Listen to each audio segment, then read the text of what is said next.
ನಾನು ಹೇಳ್ಬೋದಷ್ಟೇ, ಕೊನೆಗೆ ನೀವೇ ಡಿಸೈಡ್ ಮಾಡಬೇಕು ಅದಕ್ಕೆ. ಪ್ರಜೆ ಕೇಳಿ, ಇದು ಹೆಂಗೆ ಗೊತ್ತಾ, ಫಸ್ಟ್ ಆಫ್ ಆಲ್ ನಿಮಗೆ ಬೇಕಾಗಿದೆಯಾ ಅನ್ನೋದೇ ಟೋಟಲ್ ನನಗೆ ಕನ್ಫ್ಯೂಸ್ ಆಗ್ತಾ ಇದೆ.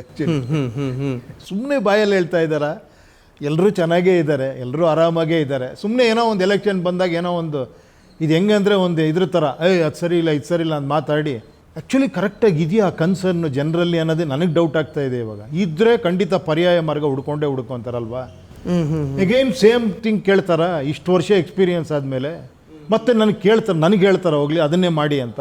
ಸರ್ ಈಗ ಅರ್ಥ ಮಾಡ್ಕೊಳ್ಳಿ. ಹೌದೌದು ಸರ್, ಈಗ ಎಲ್ಲೋ ಒಂದು ಕಡೆ ಸರ್ ನಾನೊಂದು ಕೆಲ ದುರ್ಬಲ ಮನಸ್ಸುಗಳು ಹಿಂಗೂ ಯೋಚನೆ ಮಾಡ್ಬೋದು, ನಮ್ಮನ್ನು ಉಪೇಂದ್ರ ಸರ್ ಅವರು ಎಲ್ಲೋ ಒಂದು ಭ್ರಮಾಲೋಕಕ್ಕೆ ಕರ್ಕೊಂಡು ಹೋಗ್ತಾ ಇದ್ದಾರೆ, ಒಂದು ಫ್ಯಾಂಟಸಿ ಜಗತ್ತಿಗೆ ನಂಬಬಹುದಾ? ಸೊ ಈ ಥರದ್ದು ಕೇಳಿ ಒಂದು ನಿಮಿಷ. ನಿಮಗೆ ಭ್ರಮಾಲೋಕಲ್ಲ, ನಾನು ನಿಮ್ಮ ಕೈಗೆ ಪಾರ್ಟಿನ ಕೊಟ್ಟಿದ್ದೀನಿ, ಓಕೆನಾ? ಒಂದು ಆ್ಯಪ್ ಕ್ರಿಯೇಟ್ ಮಾಡಿದ್ದೀನಿ, ಅದು ನಿಮ್ಮದೇ ಪಾರ್ಟಿ. ಅಲ್ಲಿ ನೀವು ವೋಟ್ರಾಗಿ ಬರ್ಬೋದು, ಆಸ್ಪಿರೆಂಟಾಗಿ ನಿಂತ್ಕೊಬೋದು. ಒಂದು ಸತಿ ನೀವು ಅದರೊಳಗೆ ಹೋಗ್ಬಿಟ್ರೆ ನನ್ನ ವಾರ್ಡ್ ಇದು, ನನ್ನ ವಿಲೇಜ್ ಇದು, ನನ್ನ ಕಾನ್ಸ್ಟಿಟ್ಯೂಯೆನ್ಸಿ ಇದು ಅಂತ ಹಾಕ್ಬಿಟ್ರೆ ನಿಮ್ಗಲ್ಲಿ ಯಾರು ನಿಂತಿದ್ದಾರೆ ಅಂತ ರಿಫ್ಲೆಕ್ಟ್ ಆಗ್ಬಿಡುತ್ತೆ. ಅಲ್ಲಿ ನಿಮ್ಮ ಕ್ಷೇತ್ರ ಯಾರು ನಿಂತಿದ್ದಾರೆ ಎಲೆಕ್ಷನ್ಗೆ ಅಂತ ಅವ್ರನ್ನ ಡೈರೆಕ್ಟಾಗಿ ಮೀಟ್ ಮಾಡ್ಬೋದು, ಡೈರೆಕ್ಟಾಗಿ ಮಾತಾಡ್ಬೋದು, ಅಥವಾ ವಿಡಿಯೋ ಕಾಲ್ ಮಾಡ್ಬೋದು, ಅವ್ರ ಬಗ್ಗೆ ತಿಳ್ಕೊಬೋದು.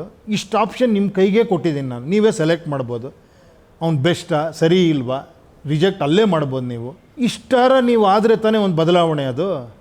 ಮತ್ತೆ ಒಂದು ಪಾರ್ಟಿ ನೀವೇ ಸೆಲೆಕ್ಟ್ ಮಾಡ್ಕೊಳ್ಳಿ ಸರ್, ಯಾರನ್ನಾರ ನಿಮ್ಮ ಮುಖ ನೋಡಿ ನಾನು ಯಾರಿಗೆ ಬೇಕಾದ್ರೂ ಓಟ್ ಹಾಕ್ತೀನಿ, ಈಗ ಬನ್ನಿ ನಮ್ಮ ಹತ್ರ, ನಾಳೆ ನೀವು ಬರ್ತಿರೋ ಇಲ್ಲೋ ಬೇಕಾಗಿಲ್ಲ, ನಿಮ್ಮ ನಂಬಿಕೆ ಇಲ್ಲ ನಮಗೆ, ನೀವು ಬರ್ತಿರೋ ಇಲ್ವೋ, ಈಗ ಬಂದು ನಮ್ಗೇನು ಬೇಕೋ ಅದು ಮಾಡಿಕೊಟ್ಬಿಡಿ.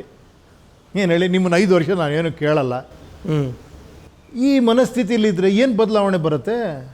ಇವರೆಲ್ಲ ಇನ್ನೊಬ್ಬ ಅದೇ ಬಂದು ಹೇಳ್ತಾ ಇರ್ತಾನೆ, ಮತ್ತೊಬ್ಬ ಬರ್ತಾನೆ ಇದನ್ನೇ ಹೇಳ್ತಾನೆ, ನೋಡ್ರಿ ಇವ್ರು ಯಾರೂ ಸರಿ ಮಾಡಿಲ್ಲ, ನಾನು ಸರಿ ಮಾಡ್ತೀನಲ್ಲ. ಏನಪ್ಪ ಸರಿ ಮಾಡ್ತೀನಿ? ಅದನ್ನೇ ಮಾಡ್ತೀನಿ ನಾನು. ನಿಮ್ಗೇನು ರೀ ಎಲೆಕ್ಷನ್ 1 ತಿಂಗಳು ಓಡಾಡ್ತೀನಿ ನಿಮ್ಮೂರಲ್ಲೆಲ್ಲ, ನಿಮಗೆ ಸಂತೋಷನಾ? ನನಗೆ ಓಟ್ ಹಾಕಿ ನನ್ನನ್ನು ಗೆಲ್ಲಿಸಿ ನಿಮ್ಮನ್ನೆಲ್ಲ ಸರಿ ಮಾಡ್ತೀನಿ. ಅಟ್ಲೀಸ್ಟ್ ನೀವು ಊರಲ್ಲಿರೋರು ಕೇಳಿ ಹೆಂಗಪ್ಪ ಸರಿ ಮಾಡ್ತೀನಿ, ನೀನು ಎಲೆಕ್ಷನ್ ಆದಮೇಲೆ ಬರ್ತೀಯಾ, ತಿಂಗಳಿಗೆ 1 ಸತಿ ಬರ್ತೀಯಾ, 2 ಸತಿ ಬರ್ತೀಯಾ, ನಮ್ಮ ಪ್ರಾಬ್ಲಮ್ ಎಲ್ಲ ಕೇಳ್ತೀಯಾ? ಪ್ರಾಬ್ಲಮ್ ಅಂದರೆ ಒಂದೊಂದು ಮಳೆಗಾಲ ಬಂದಾಗ ಒಂದು ಪ್ರಾಬ್ಲಮ್ ಇರುತ್ತೆ, ಬೇಸಿಗೆಗಾಲ ಬಂದಾಗ ಒಂದು ಪ್ರಾಬ್ಲಮ್ ಇರುತ್ತೆ, ಒಂದು ಸತಿ ಕ್ರಾಪ್ಸ್ ದಿನ ಪ್ರಾಬ್ಲಮ್ ಇರುತ್ತೆ, ಒಂದು ಸತಿ ಬೆಂಬಲ ಬೆಲೆ ಸಿಗಲ್ಲ, ಒಂದು ಸತಿ ನೋಡ್ರೆ ಸಿಟಿಲಿ ನೋಡ್ರೆ ನೀರು ತುಳಿ ಮನೆಯೊಳಗೆ ನುಗ್ತಾ ಇರುತ್ತೆ.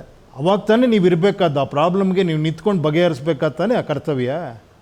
ಇದನ್ನಾರ ಕೇಳ್ಬೇಕು ತಾನೆ. ಹೌದು, ಇದನ್ನು ಕೇಳಿದೆ ಮಾಮೂಲಿ ಅದನ್ನೇ ಮಾಡಬೇಕು. ನಾನು ಕೂಡ ಯಾರು ಬಂದರೂ ಕೂಡ ಏನು ಸರ್ ಪ್ರಚಾರ ಇಲ್ಲ, ನೀವು ರೋಡ್ಗೆ ಇಳಿತಾ ಇಲ್ಲ, ದೊಡ್ಡ ಸಭೆ ಸಮಾರಂಭ ಮಾಡಿ ಮತ್ತೆ ಬದಲಾವಣೆ ಮಾತ್ರ ಬೇಕು ಅಂತಿದ್ದೀರಾ ಸರ್. ಇಲ್ಲಿ ಎಲ್ಲರನ್ನು ನಾವು ಇಂಟೆಲೆಕ್ಚುವಲ್ ಮಾಡೋದಕ್ಕೂ ಕೂಡ ಕಷ್ಟ ಅನ್ಸ್ಬಿಡುತ್ತೆ. ನೀವು ಇಂಟೆಲೆಕ್ಚುವಲ್ ಆಗಲಿಲ್ಲ ಅಂದರೆ ನಿಮ್ಮನ್ನು ಯಾರು ದೇವ್ರು ಬಂದರೂ ಕಾಪಾಡೋಕ್ಕಾಗಲ್ಲ, ಸಿಸ್ಟಮ್ ಅನ್ನು ಬದಲು ಮಾಡೋದಕ್ಕೂ ಆಗಲ್ಲ, ಏನೂ ಮಾಡೋಕ್ಕಾಗಲ್ಲ. ಬಟ್ ಚೆನ್ನಾಗಿರಿ, ಆರಾಮಾಗಿರಿ. ಮತ್ತು ಯಾಕೆ ಮತ್ತೆ ಆ ಒದ್ದಾಟ, ಏನೋ ಬದಲಾವಣೆ ಬೇಕನ್ನೋ ತೊಯ್ದಾಟ ಯಾಕೆ, ಒದ್ದಾಟ ಯಾಕೆ?